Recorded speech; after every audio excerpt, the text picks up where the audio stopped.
The Geopolitics, 9th of April 2023, India's geopolitical concern, China's inevitable role in post-crisis debt-trapped Sri Lanka. To stop the Chinese from enslaving and subjugating the people of Sri Lanka, India must construct the Ram Setu Bridge, which would link the two countries. Since the end of a protracted 10-year civil war, foreign societies have watched Sri Lanka closely. Once more, it has attracted notice by going bankrupt while operating in a middle-income nation. The roles of the US and India in this situation cannot be disregarded.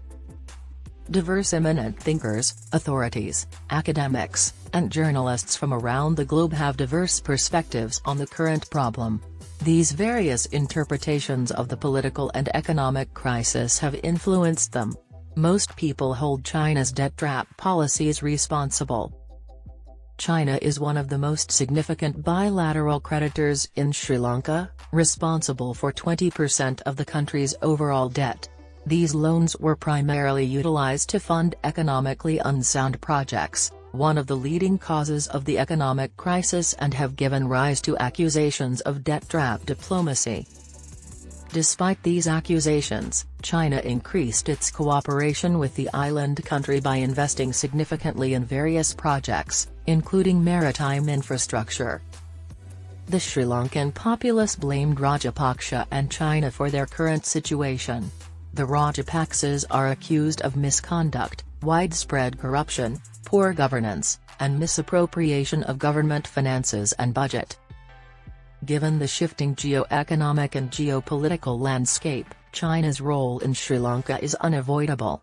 Furthermore, their regime's weak policy choices brought the nation dangerously close to dissolution.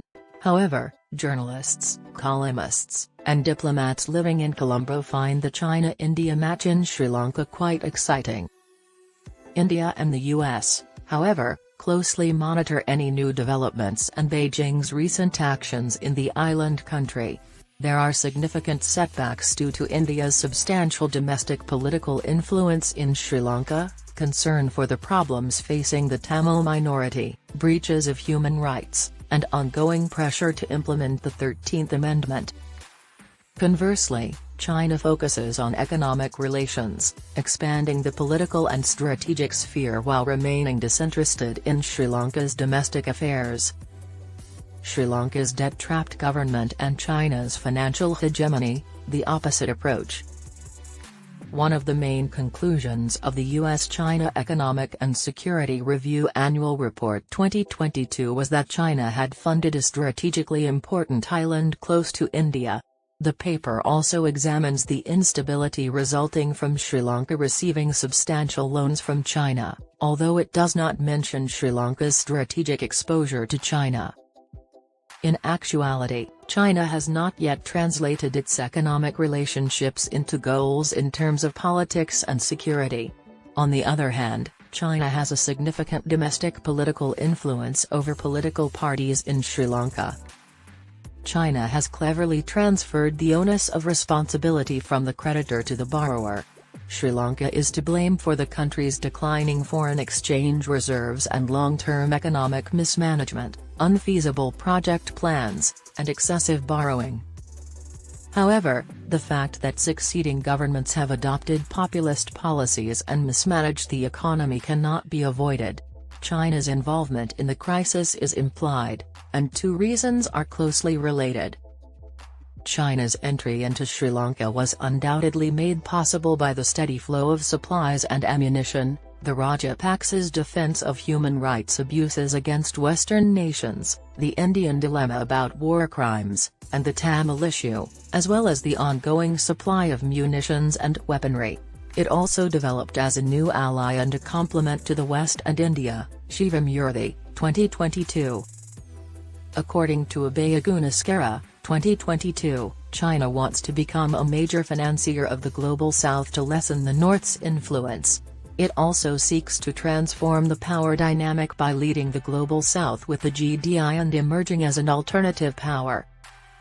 Following the crisis, there is a plan to execute the GDI in Sri Lanka to restore China's damaged reputation. In September 2021, Chinese President Xi Jinping introduced the Global Development Initiative (GDI) at the UNGA after the BRI's Centerpiece Initiative.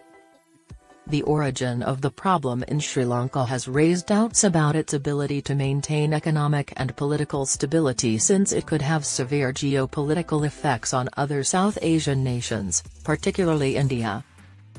Against this backdrop, Sri Lanka's prominence in global geopolitics has increased due to the Indian Ocean's growing economic importance. Realizing this, Sri Lanka tries to improve its relations with China on the one hand and with India and the US on the other. According to India, Sri Lanka's reliance on Beijing for financial support can significantly increase Chinese leverage, likely leading to the widespread exploitation of Sri Lankan infrastructure for strategic and military objectives. For example, consider the recent docking of the Chinese Navy's scientific ship Yuanwang 5 in Hambantota port and the claims that Sri Lankan tankers provided Chinese Navy ships with mid-sea logistical support. India's desire to play a significant security role in the region and the geopolitical rivalry between India and China drive New Delhi to step up its humanitarian and development efforts in Sri Lanka. However, at this time, Sri Lanka cannot afford to upset India. India is a significant creditor of China and Japan, and its involvement is vital for Sri Lanka's economic revival. However, at this time, Sri Lanka cannot afford to irritate India. Regarding the Tamil national question and President Ranil Wickremesinghe's stance, India's importance in deciding political stability in Sri Lanka cannot be understated. On the other hand, China's position is unavoidable as it once again emerges as one of the big nations that lend money in a post-crisis environment. Therefore, it would be interesting to see Sri Lanka's decisions to balance China and India while considering India's geopolitical concerns.